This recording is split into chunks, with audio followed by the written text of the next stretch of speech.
Good afternoon, evening, morning. Welcome to part 2 of our video notes about pressure and wind. I'm going to pick up right where we left off in part 1, looking at these world wind belts. Remember, we've got 3 main wind belts. We've got the polar easterlies that flow from the polar high to the subpolar low. We have the westerlies that flow from the subtropical high to the subpolar low, and we have the trade winds that flow from the subtropical high to the equatorial low. And that was all shown in the northern hemisphere. It is the same, just upside down in the southern hemisphere.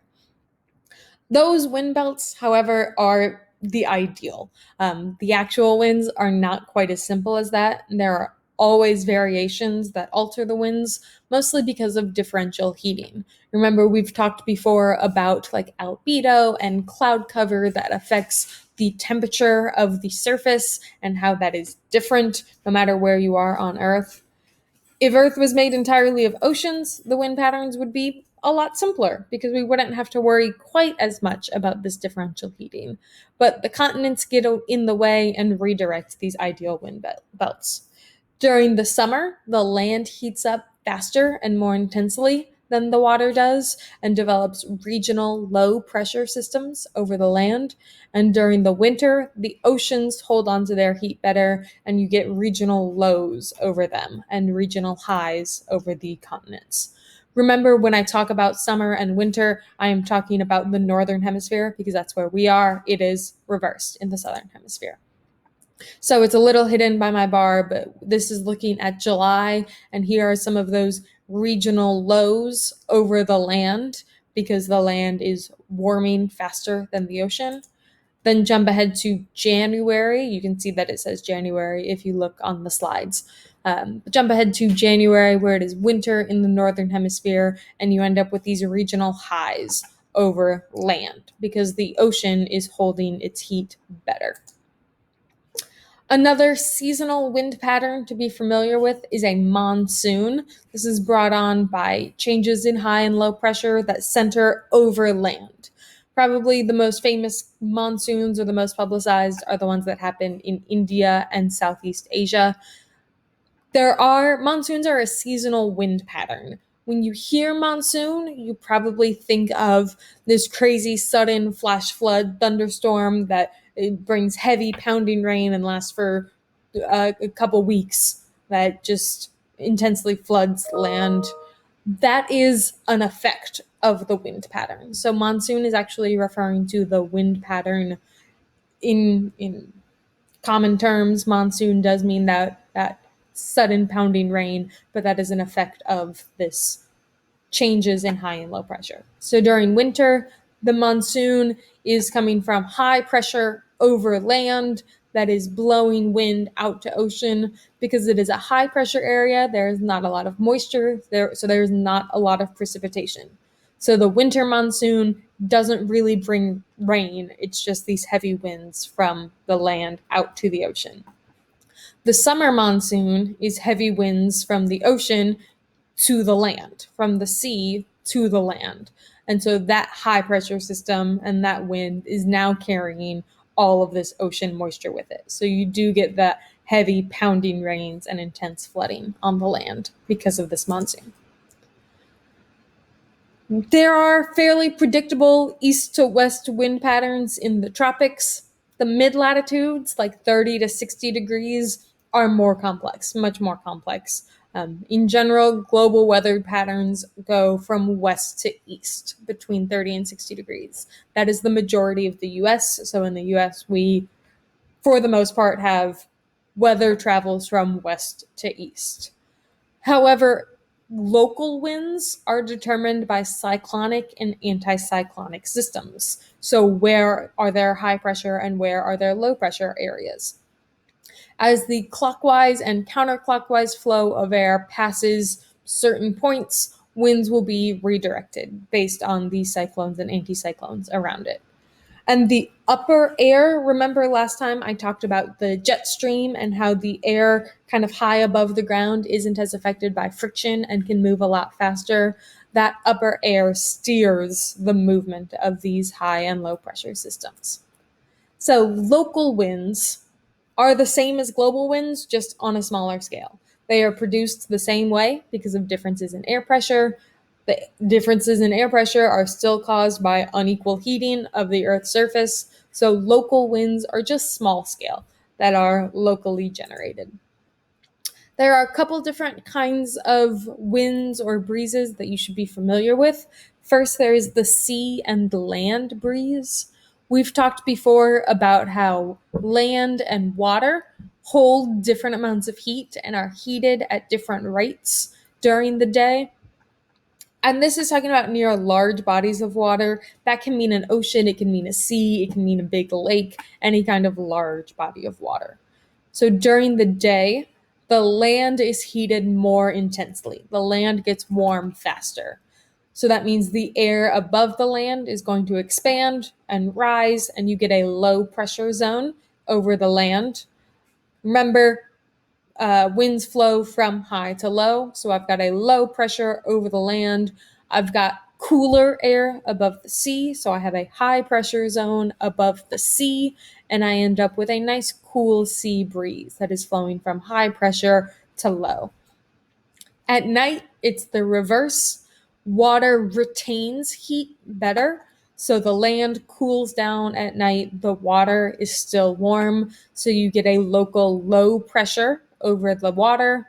You get a local high pressure over the land. And you get a cool land breeze that flows from over the land to the sea. Another kind of breeze to be familiar with is a valley and mountain breeze.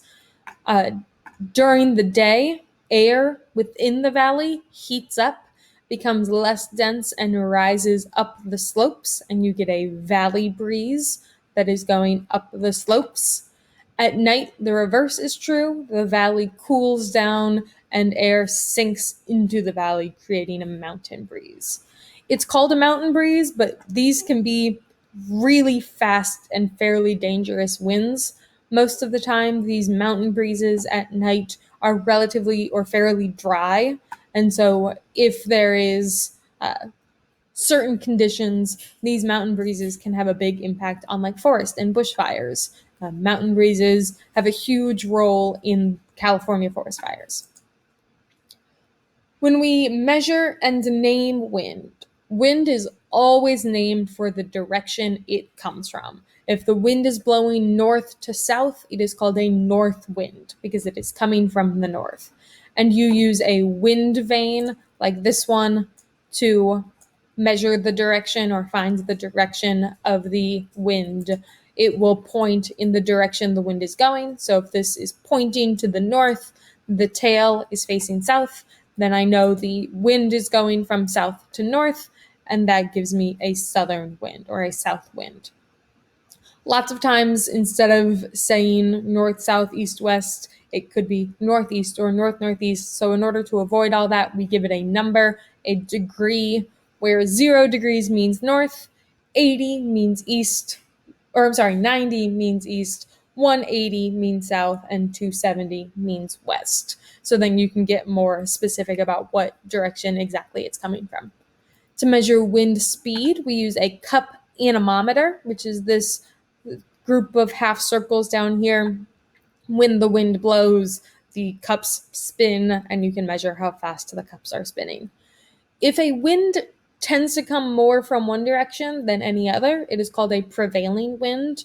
So if you always get a east wind in an area and it's almost never coming from anywhere else, then the east wind is your prevailing wind. And if you understand how cyclones and anticyclones move, you can predict how the wind will change.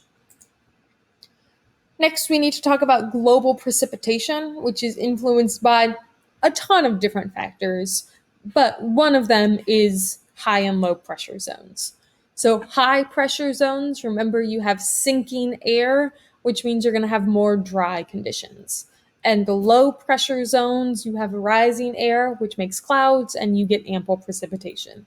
So the tropics, which are dominated by the equatorial low, are the rainiest locations on Earth. So this area down here where you can see this is precipitation measured in millimeters. It goes from less than 400 to more than 1600. So dominated by the equatorial low, we have very rainy locations. The mid-latitudes, which are dominated by the subtropical highs, and that's both in the northern hemisphere and in the southern hemisphere, are dry areas, and that's where you get some of the biggest deserts of the world. The Sahara, the Gobi, the US Southwest, Australia, all of these are dominated by these subtropical highs. Lastly, there is an annual weather condition that you should be familiar with called El Nino. You might have heard weathermen or news people talk about El Nino before, or sometimes the El Nino Southern Oscillation. Water holds heat better than anything else. So water is really, really good at storing energy. And where in the world is there the biggest source of water, or the biggest piece of water? The Pacific Ocean. It holds most of the water of the world. This is a huge body of water. So this holds a lot of heat, holds a lot of energy. Under normal conditions, you will have cooler air coming from the western coast of North and South America that will cool the water. As it moves through the Pacific Ocean following the trade winds, it warms up, and then you end up with warm water over Australia and along in this area, which gives you warm air, a low pressure zone, which means this was a high pressure zone. That is under normal conditions, if everything was how it was. But sometimes the Pacific Ocean gets more heat and it is heated more than average. Sometimes it gets less heat and it is heated less than average. When the Pacific Ocean is heated more than average, that is when we have an El Nino year. It is incredibly hard to predict when we will have an El Nino year, when the Pacific Ocean will be heated more than average. So this is really something that meteorologists will just track and monitor, and it's hard to make predictions about. So you still have this cool air and cool water that is moving towards Australia, but in an El Nino year, this is heated more, and you get water flowing and currents flowing, but you also have a warm water current that comes back. It loops back around, and you have a warm current that moves right along the equator towards the coast of South America. That is called El Nino when it is warmer than average. There is also a La Nina, which is cooler than average, but that doesn't have as many big global weather effects. So El Nino gets its name from the Spanish for young boy. Here, it's the young boy is referring specifically to baby Jesus.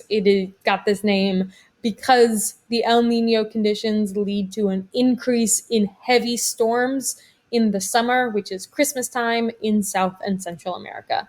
So El Nino gives us warmer and snowier winters in the US and very dry summers in Australia.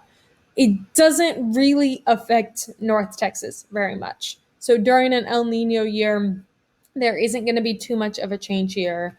But normally, you've got high pressure, dry conditions along South America.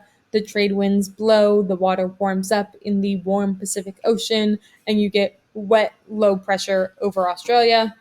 During an El Nino year, it still is flowing that way, but the water is really warm, so it flows back. And you end up with a wet conditions with low pressure over South America and dry conditions, high pressure over Australia. It flip-flops.